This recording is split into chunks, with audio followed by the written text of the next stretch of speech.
What's up, boys? Welcome back to the Fantasy Football Advocate channel. This is the Advocate speaking, and today we have the Senior Bowl standouts and how they affect us from a skill position standpoint. We're going to have the offensive line and the defense coming up in a second post.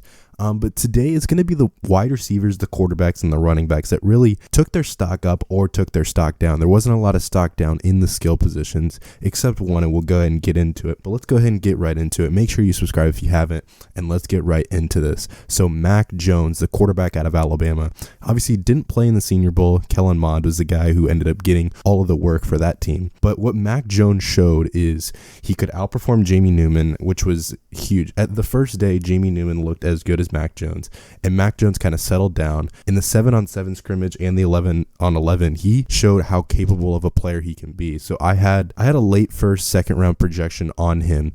But to me, he's a top 21 lock, and you're wondering why it's a top 21. It is because Washington is 19, the Chicago Bears are 20, and the Indianapolis Colts are 21. There is no way he falls to 21. And as you can see, the team fits. I think Carolina makes some sense. I don't think that they take him at 8, but that's one of the teams that could be out there. The Chicago Bears, obviously 8, 19, 20, and 21 are ideal fits. And don't count out number 9, the Denver Broncos. They're a team that really could add on to that, and that's for Mac Jones. Up next is one of my absolute favorite prospects in this draft, and that is Demetric Felton, running back / wide receiver, you can call it now, out of UCLA. And what he did this week is not only showed that he could be a capable running back, but can also thrive in the slot. And that's something that we really saw. I mean, if you saw the Senior Bowl practices, he was competing with the wide receivers as one of the best route runners, had a fantastic release. And if you don't know the story behind Demetric Felton, UCLA running back, played next to Joshua Kelly last year, played a lot of slot wide receiver because Josh Kelly kind of took the main role. This year kind of played as the main running back, struggled at times because of Dorian Thompson-Robinson, the quarterback at UCLA, kind of struggled to get the ball to everyone. But Demetric Felton is a guy that I think has risen to me as a third round grade. I think he'll go around the fourth round. And there's teams that I think are ideal fits, and I don't think his fit is to be a workhorse on a team. I think if he's a second fiddle to another player, it's almost better for him. So teams like the Green Bay Packers, where he can kind of be a Tyler Ervin-esque better version, where he can line up at the running back position behind, if, like, let's say for example AJ Dillon is the running back 1. Demetric Felton is a good receiving back and is going to be able to kind of help the dynamic of the team, especially if AJ Dillon's the RB1, and that's why I kind of have him as a team fit. So while I don't think he's going to ever be a workhorse running back, I think he's a guy like Austin Eckler that can really get 15 touches a game, and 6 to 7 of those can be in the slot or out wide. You see a lot, especially with the Green Bay Packers and the Chargers. They like running 5 wide sets and have Eckler or Aaron Jones out as a running back or out as a wide receiver on the outside. So I think that's something for Felton that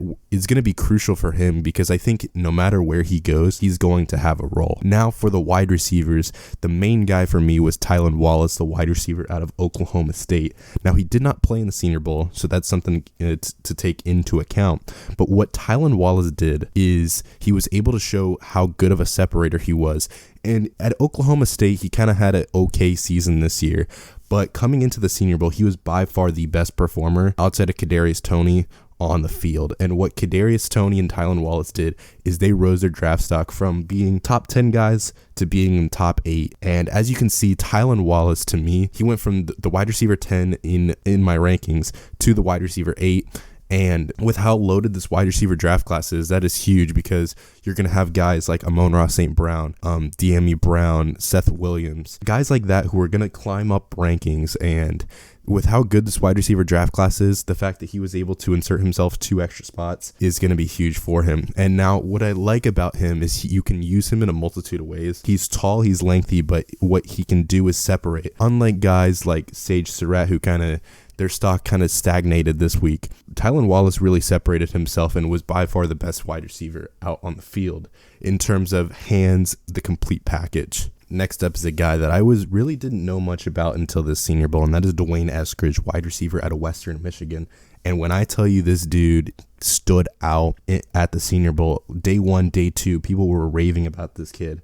And as you can see in my rankings, shot up from wide receiver 23 to a wide receiver 12. Daniel Jeremiah came out and said, don't be shocked if he's an early day 2 guy. And I kind of like that. I mean, He's 5'9", 180, so he's a little bit undersized at some parts. But what he can do is he can go down the field and go make big plays for you. And we saw that in the Senior Bowl. He's a consistent hands guy, solid hands, and he's a solid route runner, and he's going to be a deep threat for a team. So let's say the New Orleans Saints, similar to a Brandon Cooks, I think that's a perfect fit for him. And I think that's my favorite fit for him. If he can get into the second round, obviously with a Jameis Winston, a guy who can stretch the field. There's Michael Thomas, who's a short route guy. There's Emmanuel Sanders, who is getting a little older, can't really do that. Dwayne Eskridge could be a guy that could fit in immediately, and I think he stood out really well in this class. Now, somebody who's a complete different player is Nico Collins, 6'4", 215. Weigh-in, he really won with that weight and the hand size, which was really good for him. And he's not going to be a guy who's going to be in the slot. He's going to be a guy who's going to be out wide. And what he's going to be able to do, it's almost similar to a DK Metcalf. You don't need him to run slant routes. You don't need him to run in routes. You don't need him to run out routes. All you need him to do is run one of the best go routes, one of the best fade routes, and one of the best post routes. If he can do that, he's going to be efficient, because let's be real, DK Metcalf, if he was ideally a slot guy, that's not going to work for him. He's not going to be able to run in routes, out routes as good as everyone else, but what he does well is his physicality and his vertical leap, and that's what separates him. That's exactly what Nico Collins can be. Superior athlete, was the number one player out of Alabama, and ended up going to Michigan. And I think he's kind of like a Mike Williams in a way. So I think Mike Williams, who's a potential cut candidate this offseason, I think that's a solid fit for him. Even the Indianapolis Colts, a lot of their guys are underneath, and a Paris Campbell, Michael Pittman. I think those players work really well, and I think he's going to be a day 2 lock. Probably second round. I could see him going in the third round. But to me, shooting up from wide receiver 14 to wide receiver 11 is huge. The guy who got the most rave reviews and shoot himself into the first round, I think more than anyone in this skill position, is Kadarius Toney, wide receiver out of Florida. What he did well is he showed that he was a very fantastic route runner. Did have a lot of drops this week, and that's something that we need to keep in mind. But the drop issue wasn't at the University of Florida. It was just this week at the Senior Bowl, so I don't think it's anything to be worried about. Do I think that he's better as a wide receiver than Rashad Bateman, than Rondale Moore? The answer to me is no. However, what Kadarius Toney can do, obviously, if people who don't know me, I'm from the Florida area, so I kind of watch a lot more Florida. What Kadarius Toney can do for you is he can be in the slot. He can, almost like a Laviska Shenault, but less physical. He can burn you route running. He can burn you with his speed. He is a playmaker, and that's what he is. So get him into a situation. I could even see him with the Washington football team. I think that's a really good fit for him. But the Tampa Bay Buccaneers are a sleeper team for some of these wide receivers. And I'll mention that in a future episode of a draft profile. I mean, they could ideally land a good fit with Godwin and Antonio Brown, both out in free agency. That's going to be something to monitor. And now getting into some of the quick guys, Jamie Newman's kind of the guy that really had his stock decline. We all thought he was going to be the quarterback 7. To me, Kellen Mond has overtaken him. Although Kellen Mond didn't have he had a fantastic Senior Bowl. He didn't have a great practice. But Jamie Newman, there were a few balls this week that came out wobbly. His interceptions were lackluster. They did not look good. Didn't have great pocket awareness in the bowl game. So to me, Jamie Newman is a guy that I just can't see. I at one point saw that he could possibly eventually be a starter, maybe a 4th round grade. I think, to me, Kellen Mond has jumped into the 4th round, and Jamie Newman's kind of slid out as the quarterback that's left out in this class. And speaking of Kellen Mond, who won the Senior Bowl MVP, I'm a big fan of what he did. Obviously, only had a 50% completion percentage, basically played the whole game. I did like what I saw from him. A great throw to Amari Rodgers. Able to show his mobility. I think he could be a developmental guy, but I don't want to invest too much stock in him. I don't think that he's going to be somebody that is going to contribute as a starting quarterback in the NFL. Quickly, the running back, Michael Carter. I mean, he shined 70 total yards and then a touchdown. If you ended up watching the touchdown, that I don't know if I would call it his touchdown. I think the offensive line let him score. But what he showed this week, him and Demetric Felton, really the only running backs that stuck out at the Senior Bowl. Obviously, Najee Harris didn't really play too much. And then guys like Elijah Mitchell, Khalil Herbert didn't look as good as we thought. What Michael Carter did is he stood out amongst the other running backs. Demetric Felton played a lot of wide receiver, but Carter was the guy who really was there as the main running back, and to me, kind of shot himself into the top 5 running back tier. Now some quick wide receivers. Amari Rodgers, to me, reminds me of Jairus Wright. He's going to be a consistent slot option, wide receiver 3 on a team. He's going to average about 600 yards a season, nothing flashy. But what he's going to do is he's going to be a soft blanket for as a slot wide receiver, similar to a Jairus Wright. And I think that's something he showed, that he's more than a slot wide receiver at the Senior Bowl and one-on-ones, but you can't really contribute one-on-ones as a huge factor for a wide receiver, especially when he's a slot guy. I think I would need to see more, but he's going to be a great slot guy in the NFL. Cade Johnson and Josh Palmer, both guys that I didn't really have the highest expectations on coming into this, both very much showed out. Cade Johnson a little bit on the smaller side, 5'11", but what he was able to do is, his hands stuck out. Probably had the best catch of the Senior Bowl out of South Dakota State, and it's tough to grade these FCS players that didn't really play this last season. Obviously, Trey Lance is a big player. We'll get into Dylan Redunes on the next episode, the offensive tackle out of North Dakota State. But Cade Johnson really had a fantastic day. Josh Palmer had a solid week.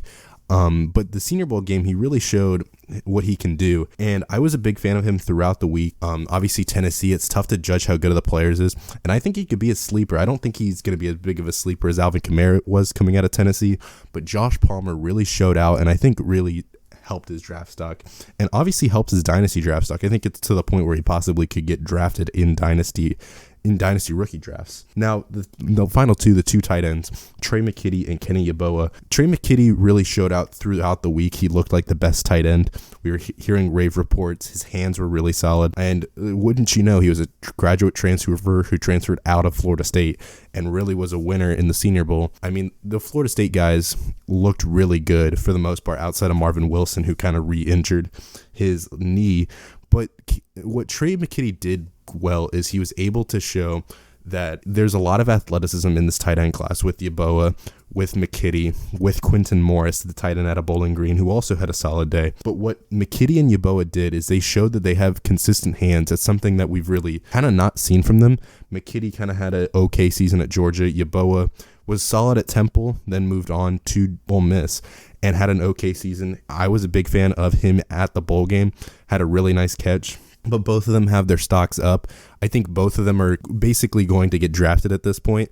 I think both of them, I have a fourth round grade on Yeboah, and I did have a fifth round grade on McKitty, but I think I'm going to move him up and maybe even ahead of Yeboah. To me, they're the top 5 and top 6 tight ends, and there's really no debate on those after you get into the range of Kerry Angeline, the tight end out of NC State, Tommy Tremble, the tight end out of Notre Dame, guys like that, and even a Noah Gray out of Duke, who also was at the Senior Bowl. But all three guys who are consistent, but if these athletic guys can prove how good they are athletic-wise and show that they're solid hands and they can be a contributor in the blocking game, I think that's something that's very huge for them. So that's it for the fantasy portion, the skill positions, winners and losers of the Senior Bowl. Let me know what you think, and let me know who you thought was the biggest winner in this class. Anyways, peace out, boys.